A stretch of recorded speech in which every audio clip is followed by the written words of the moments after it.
English translation. 208th contact. Tuesday, 8th April 1986, 05:27 hours.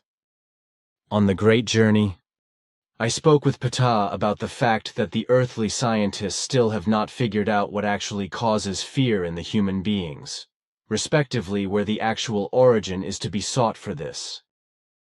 Unfortunately, this conversation was not kept and thus was not recorded. Can you, perhaps, mention again the three most important factors through which fear can arise in its origin? On the one hand, fear can be genetically conditioned, but on the other hand, it can also be caused by a wrong upbringing, as well as by ignorance and misconceptions. So also by imagination and fantasy? That is of correctness. As Ptah explained to me, fear. If it is not corrected, and if it arises in the form of ignorance, misconceptions, imagination, and fantasy may have effects on the genes and, consequently, program these over time. By what means fear then appears via the genes and becomes inheritable, as this is also the case with many other things, from which some degenerations and also evolutionary values can emerge.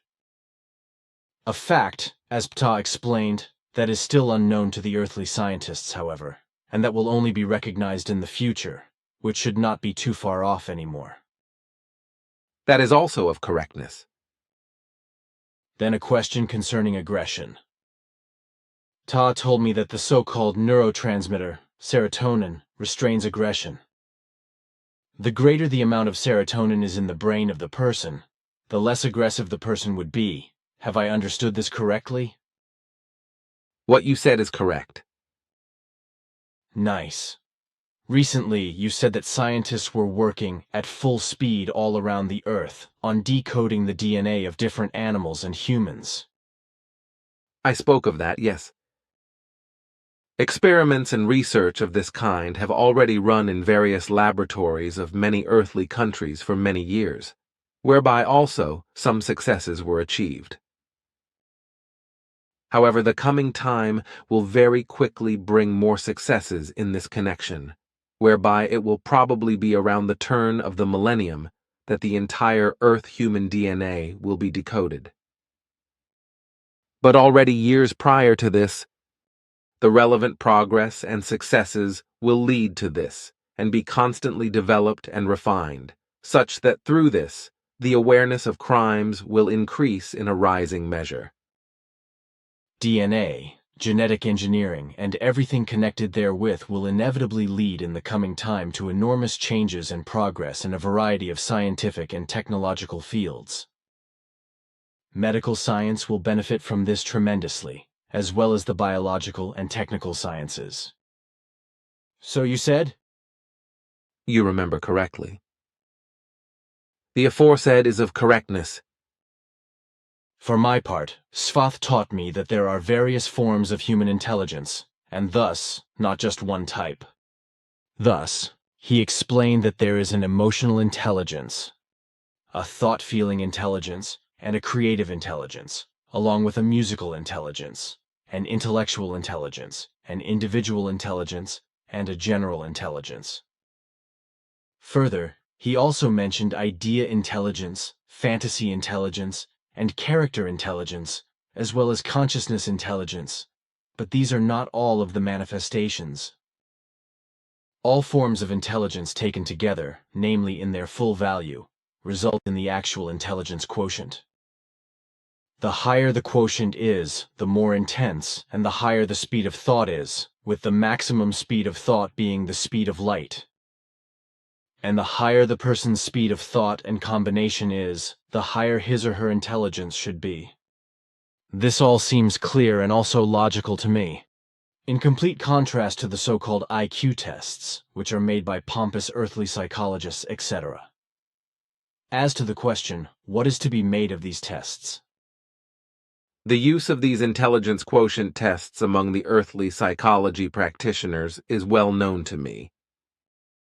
Unfortunately, I must describe these tests as extremely deficient and as just as wrong as the psychology that is applied by the psychologists, which for the most part does not truthfully correspond to such but rather only to illusions and false diagnoses, by which entirely wrong analyses and attestations are very often made.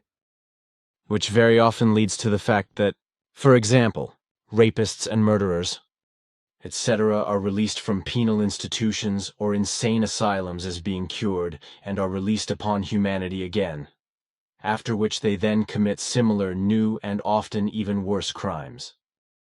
Unfortunately, that is a word of truth, which also proves the actual inability of those who presumptuously call themselves psychologists and who are of the crazy belief that they, with their underdeveloped knowledge of psychology, would stand above others and would be able to judge these psychologically.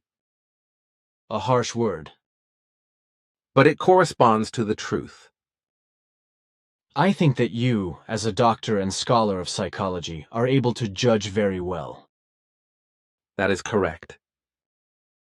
Of course, your explanations are consistent with those of Sfath and Ptah, who also spoke as well as you. Sfath was, among other things, a physician and thus an excellent doctor and scholar of psychology, as well as Ptah, his son, that is. Through Sfath's outstanding medical knowledge, I was preserved from death by him at the age of 6 months.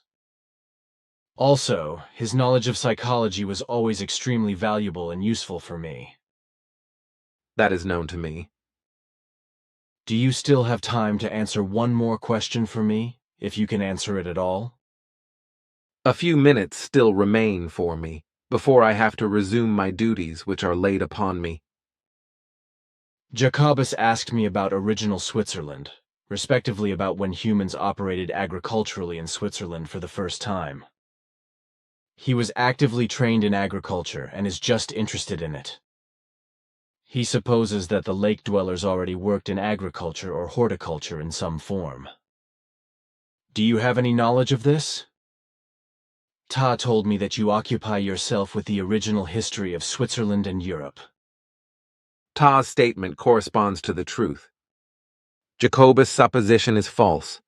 However, because these were not lake dwellers who first engaged in agriculture and horticulture in Switzerland and in other parts of Europe, but these were northern and northeastern immigrants, who appeared about 11,000 years ago and who cultivated the country over several millenniums, lived in so-called long houses, together with cattle and dogs, etc., but who still engaged in hunting. But now, my friend, it is that time for me. Goodbye. Take care.